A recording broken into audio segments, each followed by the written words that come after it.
Hello, everyone. This is Simon with AvaTrade. Happy Sunday. Welcome to our Sunday's webinar, Mapping Out Your Week Ahead.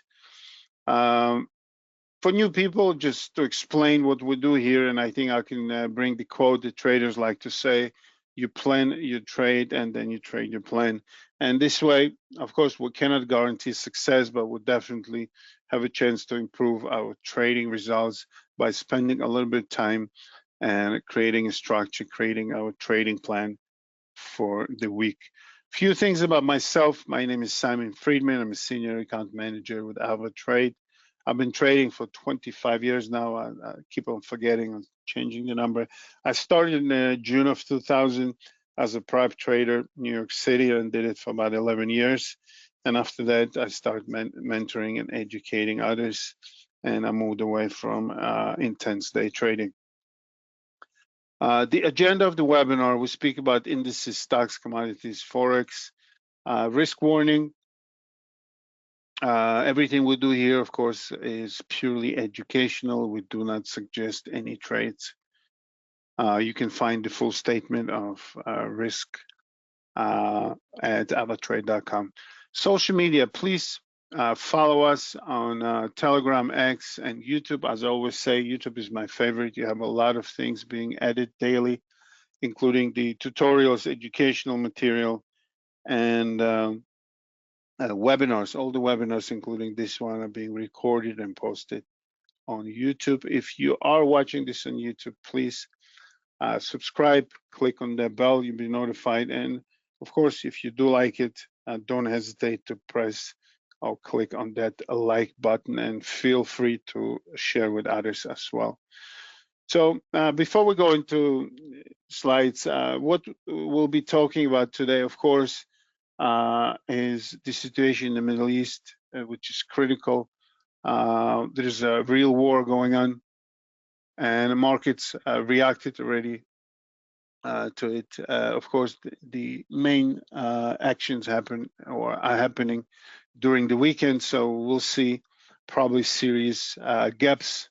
And some instruments gap up and others gap downs when the market actually opens, based on what's been happening between Israel and Iran, and a serious war going on. We'll talk about that. Also, we have an intense week as far as economic calendar. We have 4 interest rate decisions. We'll take a look at economic calendar.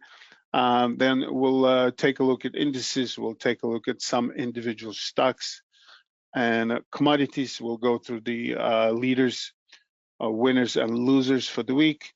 And for dessert, we'll take a quick look at cryptocurrencies.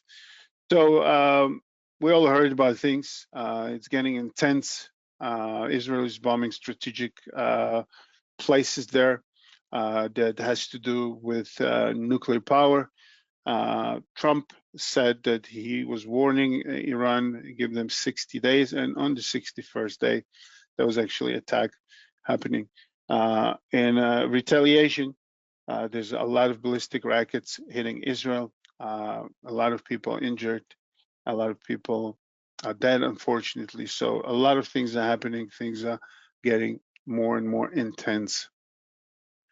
So it says right here that this article from MarketWatch, Israel attack on Iran shattered stocks early summer calm. Here's what investors should watch out for next. And it says right here, subtitle, keep an eye out for signs of labor market weakness, as well as the risk that rising oil prices could put more upward pressure on inflation. That makes sense. Also interesting article you can take a look at. The situation in the Middle East is a major wild card for Fed, former Powell advisor says. John Faust, his name is, who advised 3 Fed chairs, doesn't see an interest rate cut until December. And even then, the odds are of a move are just 50-50. I'm not going to read the whole thing, but we all see on Friday, as the oil prices went up, they're probably going to continue going up. It's not the same as we saw 80s and 90s when there was a huge crisis with the war between Iran and Iraq. when the oil prices just went through the roof. But still, we've seen some move to the upside. U.S. and other countries are not purely dependent on Middle East oil, so that's why the reaction is not so crucial. But still, oil moved up, and we probably see some effect on the inflation, other things being affected by this event. Of course, gold, as we always say, it's a classical safe haven. It says right here, gold, not the dollar or treasuries, is the new risk-free asset as Israel-Iran conflicts rattles investors. I don't know what they write here, the new risk-free. It's been risk-free for hundreds of years, in my opinion, but definitely just, brings a stronger statement here for the gold being safe haven and money flowing into gold when the crisis is happening. Here comes the current situation with the Feds. Nothing changed since 13th of June. The probability is almost none, 0.4% probability of the rate cut, and it's happening this week. We'll talk about it in a moment. So that brings us to economic calendar. Just few things for people that are not familiar with it. This is public information. You can access it on our web trader or the app, or just Google it. It's all the same source. It's important to know these things if you are a trader. So especially major events. And what I do here, I just take out the major high impact events.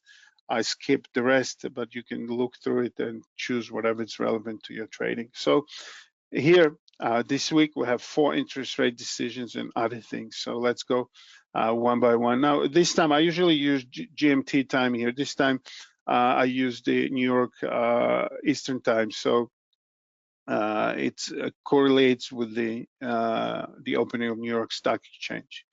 So this is the Eastern time, New York time. Sunday, which today, later on, we have industrial production and retail sales from China. Monday starts with interest rate decisions. We start with Japan. It's going to be interest rate decision followed by the press conference. After that, actually, press conference moves already to Tuesday, but that's, I think for Europeans, both of them are happening on Tuesday.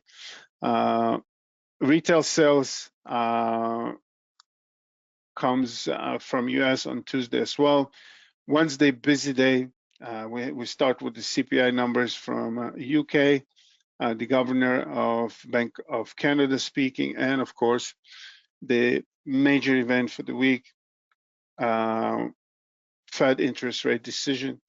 And they'll be talking to us about what's happening. It's going to be a statement, and as usual, 30 minutes after the announcement, we have the press conference of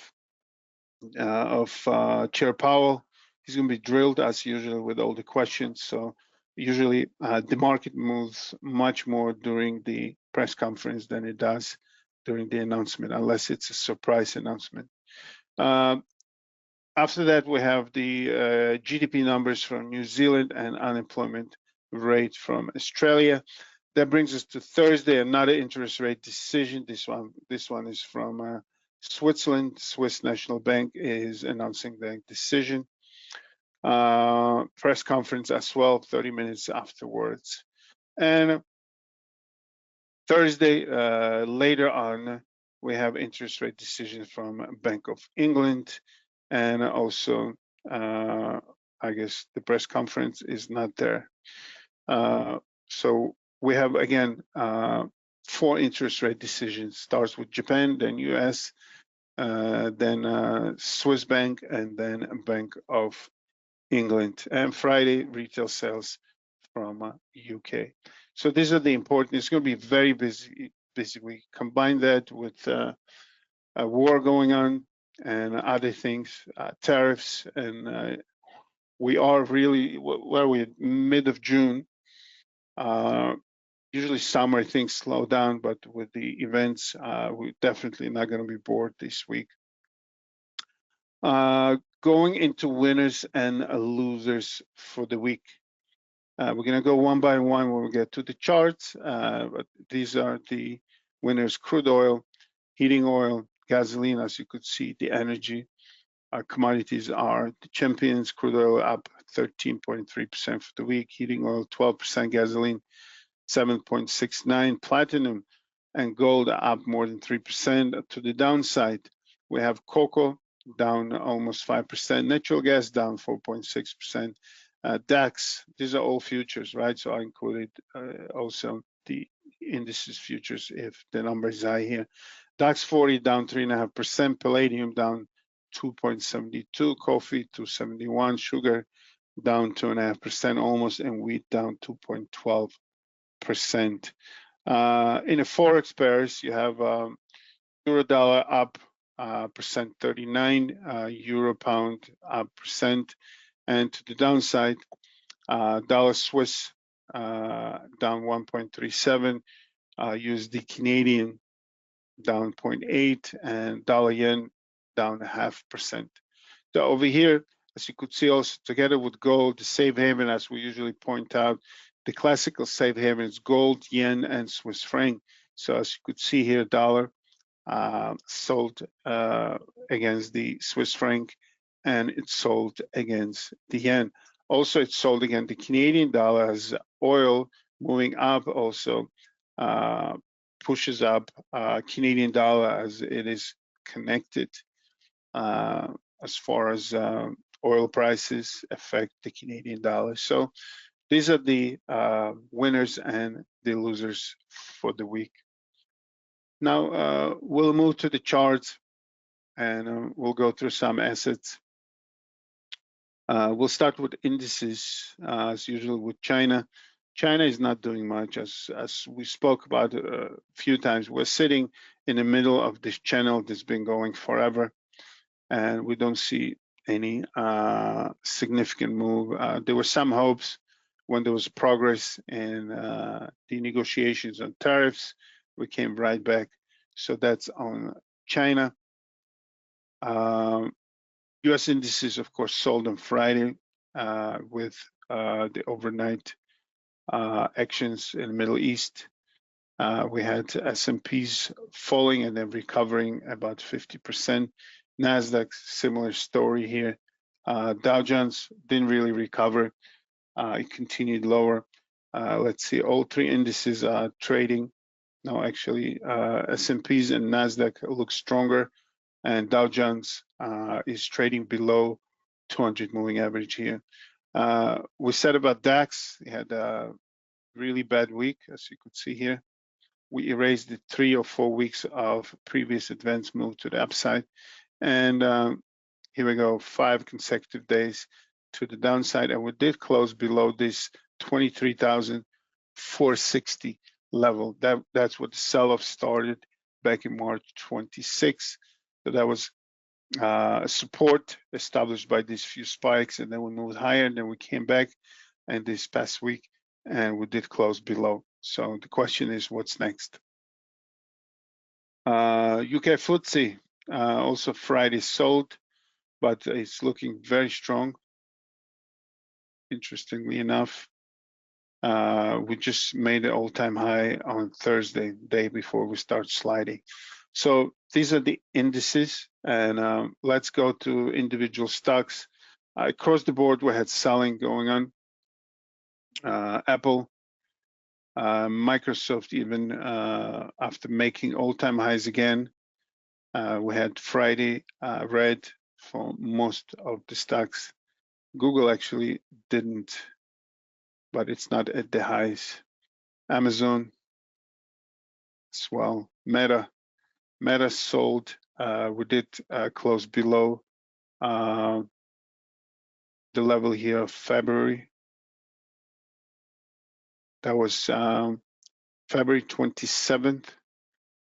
After hitting that level, we start selling here. 3 days action, we did break below that level. So the question is, what's next in equities? And of course, a lot of it will be depending what's happening with the war. By the way, I just read today the latest news that Iran, after taking heavy damage there into the military and nuclear infrastructure. I'm always having problem with that word.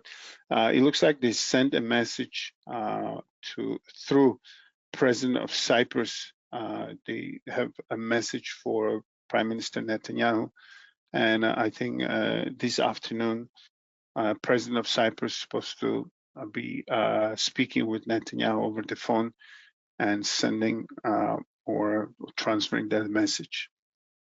Tesla actually had a green day on Friday. Boeing, I don't know if it has to do with that unfortunate crash of Indian airplane or not, but we had the big gap here, and we're trading exactly $200 on Boeing. Now, definitely we should be looking at oil stocks. Exxon just had another gap. We closed above 200 moving average here, and Chevron is also moving higher, still below 200 moving average here so far.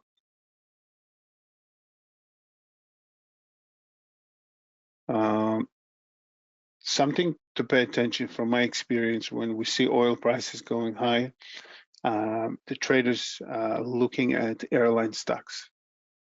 So let's just take a look at a few suspects here.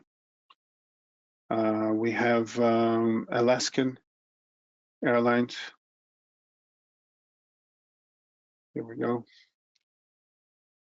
As you could see here, it has been already selling here. We're making lower highs, lower lows here on Alaskan. Another one, of course, it's American Airlines. American Airlines as well. We had this sell-off and then gaps as oil start going higher. We could have another gap to the downside. Of course, Delta Airline, similar story, right? The sell-off on Wednesday, green day on Thursday. It also shows green here, but that was after the gap, so it was a gap. And we did try to actually close the gap, but then we closed much lower. So we definitely should be watching the airline stocks as the oil is continue going up. We'll take a look at oil when we get to commodities there. So also important, as I always say, we have to watch bank stocks as they are reflecting what's happening general on the markets. We did have a gap and closing lower. Goldman, JP Morgan, gap and closing a little bit higher. Bank of America, similar story, and Citibank, gap and continuation. So we should be watching the bank stocks, possibly going into correction. Again, it depends. If tomorrow or today we hear that the war is done, things could get back to normal very quick. If we see further escalation, that could be affecting a lot of markets. The equity markets would have a lot of stress probably. Oil could continue higher, and gold and other safe havens like yen and Swiss franc that could experience some positive moves. I think that's it with stocks. Let's move to commodities, and we'll go through the list of winners and losers one by one. Just take a quick look how they look on the chart. So here's the crude oil, right? I just want to show you. Overnight, there was a huge move here.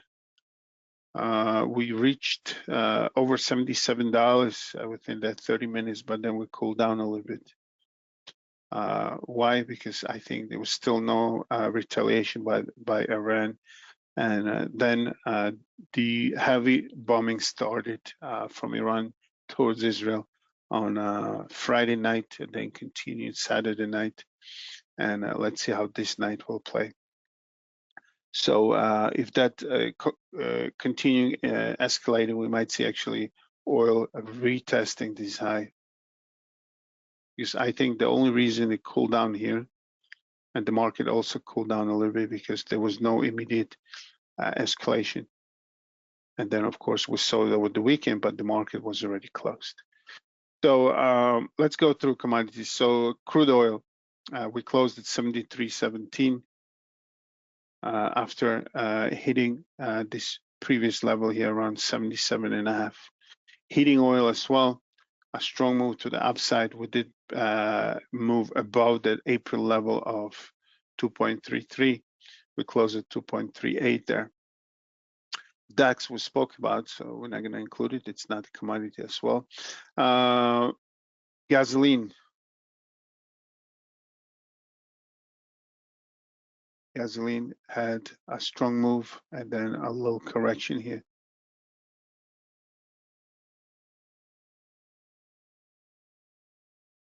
Platinum.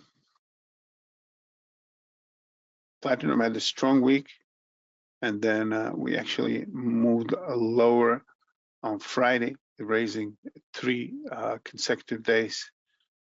We did reach about the 1300. I think the high on Friday was 1299.8. We almost hit 1300. Just bring 1 hour chart, as you can see here, and then there was a sell-off. So platinum, just to remind us, we spoke about platinum 2 weeks or 2 sessions in a row, as some analysts think that platinum might try to catch up with gold, as they bring an example of 2014 when platinum was $200, $200 higher in price than gold per ounce. And then there's a huge gap now, right? So since then, platinum has been moving higher, as you could see here, move, correction, and strong move. And here, it could be profit taking, it could be temporary reversal. We'll find out soon. Of course, gold, as we saw on the slide, money flows into gold. We had 3 consecutive sessions here to the upside. Again, a lot of things are depending what's next with this war, how it will play. So that's on gold. And to the downside, of course, we had cocoa. It's the same story we have almost every week. It goes up and goes down. This past week, it went down almost 5%, 4.87% for the week. Just to remind us again, there's a shortage of physical cocoa from West Africa. Natural gas, it had a down week, down 4.6%. Of course, with all the energies, Thursday and Friday were the up move. Let's see if this brings natural gas higher, the continuation of this escalation. And if it does, we might retest the 375 area there. Palladium as well sold similar to platinum, a strong sell-off on Friday. And for the week, it was down 2.72%. Coffee down for the week, 2.71%. On the daily chart, it looks like we have this double bottom here. They're trying to push it there, but Friday we bounced from here. So 3 down days and then reversal on Friday. We are above the 50-day moving average here. We are below the trend line that we kind of mark. I don't know how accurate it is. I'm just going to remove it. So 3 down days and reversal. Let's see if that's sustainable. We might move higher from here, or if not, we might go and retest the lower levels here around 335 or 200 moving average here, and that's coffee. Sugar, as they go together for some people, right? Something with sugar. I think I was joking last week, if I remember, or I joked with my team on my daily meetings, but maybe people are really watching the sugar intake, and there's a cut in demand. So as you could see, sugar for some reason is selling here, and it's selling heavily. So it still continues going lower. This past week it was down 2.5%. Wheat. On wheat, we had a down week, but strong Friday. So you could see here on Friday, we raised the previous 3 days of a sell-off, and we traded or closed around 542. And the last one is copper. Where are you? Here we go. Copper also was down almost 2%. As we saw, China is not really moving higher, and that's affecting copper. And as the global market sold as well, it wasn't so great. So we did see a negative week for copper for this past week. All right, so that concludes the commodities. We'll move to Forex. And first we'll go to the winners and losers. On the winning side, we had euro dollar up 1.39%. Strong week here. On the daily chart, we are playing again with this level. 115.74. This is the level from April 21st. We just broke through it on Thursday and broke back down on Friday. So it looks like, again, this level, for the same reason, it didn't allow to move higher from here. We are stuck at this level again around 115.74. So that's euro dollar. Euro pound as well had a strong week. You can see here 3 consecutive days, and Friday it was a red day. On the downsides, we said dollar Swiss, dollar CAD, and dollar yen were the biggest losers. So let's take a quick look. As we said, Swiss and yen are part of the group of safe haven together with gold. So that's obvious there, right? As you saw here, we did sell off and came to the previous support here. So it looks like we have a kind of a double bottom here on dollar Swiss. Again, this week we have an interest rate decision of both US dollar or from US and Swiss National Bank as well. So we will see, judging by this weekly and daily chart, it's strong downside pressure. We might continue lower here if that continues, right? So that's dollar Swiss down 1.37%. Dollar CAD down 0.80. It's been selling here nicely. 4 consecutive weeks to the downside. And of course, one side is the weakness of a dollar. The other side, recently, in the recent days, we had strong move on oil. And as I said previously, Canada being exporter of oil is being, the local currency is being affected by the prices of oil. Is a direct correlation here. So as you could see here, we continue moving lower on dollar CAD, and it comes dollar yen, another safe haven, not as strong as gold and Swiss, but still strong here. So we are trading around 144. This is the weekly chart. We had a down week. On the daily chart, we had Wednesday and Thursday to the downside, and Friday a reversal, almost recovering the Thursday's low. So that's on dollar yen. Now let's take a quick look at the rest of the major. Pound dollar is continuing higher. New Zealand Friday sell-off, but it looks strong here, and Australian dollar as well. Recently we moved to the upside, and we are holding that move, possibly consolidation before moving higher or not. Interestingly, here on the weekly chart, we have almost identical tails here. It looks like we're having a hard time moving higher on Australian dollar. All right, so that's Forex, and let's move for dessert, as we said, take a quick look what's happening with cryptocurrencies. We are below that key level 106,400 after a lot of excitement here the previous week. This week we've been selling. Bitcoin is trading currently at 105,000. We are above the 50, 100, and 200 moving averages here. And Ripple XRP Trying to see what's happening here. We had a double bottom here, a high, and so far a higher low, but not confirmed. So if we have another move and we break above 233 to 34 area, we might actually kick in the uptrend. As of now, it's still not confirmed. But on the big picture, we are still trading above $2 on Ripple, and see how it will play out. Okay, I think that's it. With boring you with all the technicals, I'm gonna move the chart away. Just summarize things. I'm just trying to put it in order as far as importance. Of course, the biggest issue now is the war in the Middle East. Wars are not good, as we all know that. So hopefully it will be over and people will go back with their regular lives.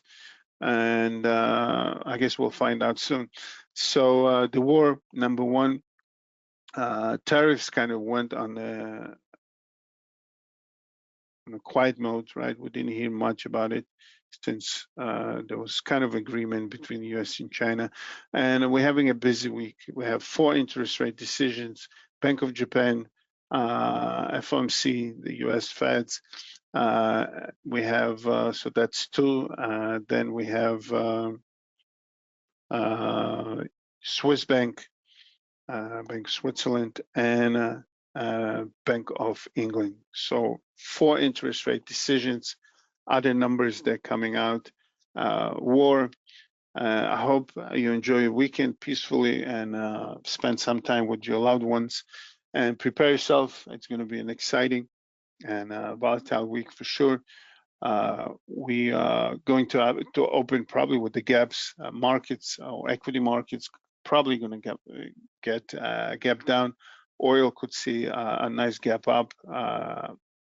So does the gold as well. So have an amazing week, successful, and we should be back next week. All the best.